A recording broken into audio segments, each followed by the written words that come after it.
बयान आशमी साहब, ये ना हो कि आपके साथ भी हो जाए। देखिए कितना एक तवील अरसा मोहम्मद जुबैर साहब का गुजरा, गवर्नर भी रहे। आज वो कह रहे हैं कि जनाब मुश्किल वक्त में मैं काम आया, मैंने मामलात इनके सही करवाए, इंसाफ इनको दिलवाया, जनरल बाजवा से जाकर मैं मिलता रहा, सारी कहानी मैंने जोड़ी और अब आकर उनको मेरी जरूरत नहीं रही। मैं भी उसी तरह हूं जिस तरह शाहिद खान अब्बासी साहब के भी आपके सामने हैं बयान। तो जो अपनी पार्टी के साथ ये है, शेख असगर साहब का मामला नजर आ रहा है, तलाल चौधरी साहब का मामला नजर आ रहा है, आज जो लोग यानी मुनहरिफ हुए वसीर साहब जिस तरह, उनको वो ज्यादा रेट कर रहे हैं अपने लोगों से जिन्होंने नाअहली सही 5-5 साल, तलाल चौधरी की मिसाल है। ये ना आपके साथ भी कुछ हाथ हो जाए। तो ये जो आप कह रहे हैं कि जो एडजस्टमेंट हो रही है वो किस शर्त पर, यानी आइन की कौन सी शिक है कि जिस पर वो आपके साथ कमिटमेंट उन्होंने कर लिया कि जी ये काम हम हर सूरत करेंगे, वो क्या है जिसकी वजह से आप सीट एडजस्टमेंट कर रहे हैं?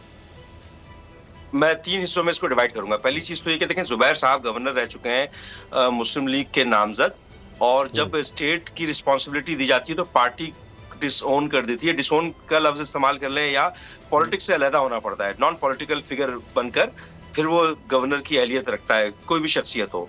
तो यहाँ पर एक सवाल तो ये पैदा होता है, बहरहाल अहमियत तो है उनकी क्योंकि एक्स गवर्नर है।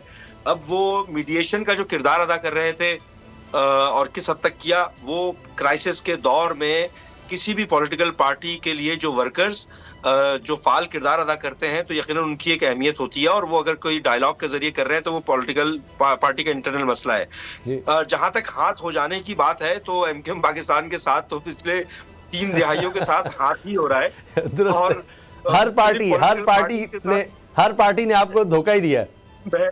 मैं यही अर्ज कर रहा हूँ कि वो मुतालबात, वो हकूक के मुनसिफाना तकसीम के मुतालबात, कोटा सिस्टम खत्म कराना हो या लोकल बॉडीज की एम्पावरमेंट हो, रूट लेवल डेमोक्रेसी हो, आर्टिकल 140A का इतलाक हो, तो इस तरह की बहुत सारी चीजें जो आपको मैं सिर्फ मुख्तसरन याद दिलाता चलूं कि 2013 से पहले भी अगर बात करें तो पीपल्स पार्टी के साथ हमारा इत्तेहाद था, और आपने देखा होगा कि हमने फिर अपोजिशन में आके बैठ गए। फिर 2013 में मुस्लिम लीग जब मौजूद थी तो हम अपोजिशन बेंचेस में बैठे थे, उनके साथ इत्तेहाद नहीं किया था हमने, बावजूद इसके के बहुत सारी ग्रीवियंस से रिजर्वेशन थी। उसके बाद पीटीआई के साथ हमारा इत्तेहाद हुआ। अच्छा, ये जितने भी इत्तेहाद और डायलॉग हुए हैं वो तमाम उसकी शिकें, तमाम नुकात यकसा थे, और उसके बाद में पीडीएम आई तो पीडीएम के साथ भी उन्हीं नुकात पर मुतालबा हुआ।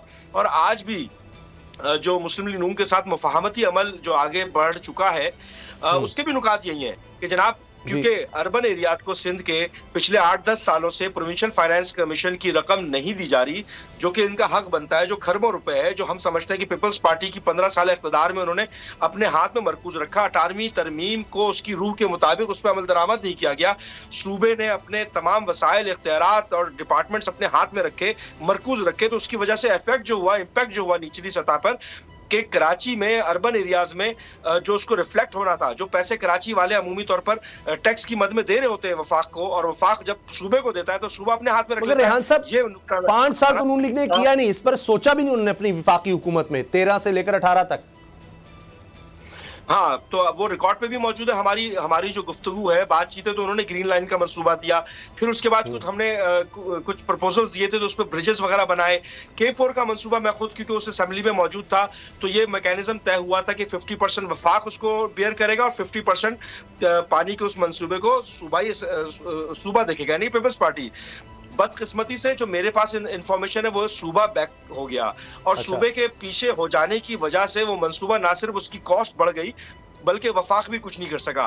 अच्छा, पानी का मसला बड़ा क्रूशियल मसला है। अच्छा, इस तरह की, क्योंकि हम 18वीं तरमीम के बाद सूबे के पास तमाम इख्तियारात तकरीबन है, और सूबे का चीफ एग्जीक्यूटिव यानी कि सीएम जो है वो ऑथोराइज है बहुत सारी चीजों के लिए। तो हम बराह रास्त पीपल्स पार्टी के ऊपर इस बात का इल्जाम आयद करते हैं कि पीपल्स पार्टी की बैड गवर्नेंस की वजह से ही, अमन व अमान के को इम्प्लीमेंट ना करने की वजह से है, या कोटा सिस्टम खत्म ना करने की वजह से, या प्रोविंशियल फाइनेंस की कमीशन की रकम ना देना, या जो लोकल बॉडीज है उसको एम्पावर ना करना, ये तमाम चीजें ऑनरेबल कोर्ट के पास भी रिकॉर्ड पे मौजूद है। अच्छा,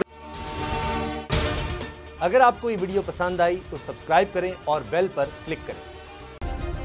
सब्सक्राइब करें और बेल दबाएं ताकि कोई खबर रह न जाए।